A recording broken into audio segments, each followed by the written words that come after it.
কবি সুকান্ত ভট্টাচার্যের পুরনো ধাঁধা।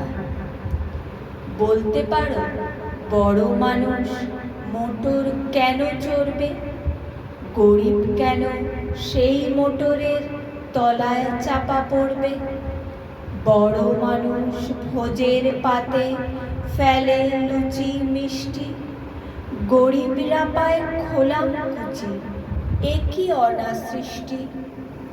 বলতে পারো ধনীর বাড়ি তৈরি যারা করছে, কুঁড়ে ঘরেই তারা কেন মাছির মতো মরছে?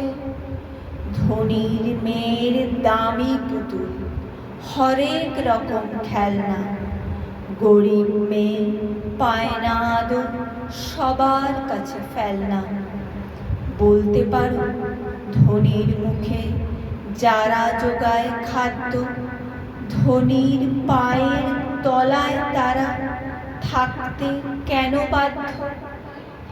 হিং টিং ছট প্রশ্ন এসব মাথার মধ্যে কামড়ায়। বড় লোকের ঢাক তৈরি, গরিব লোকের চামড়ায়। বড় লোকের ঢাক তৈরি, গরিব লোকের চামড়ায়।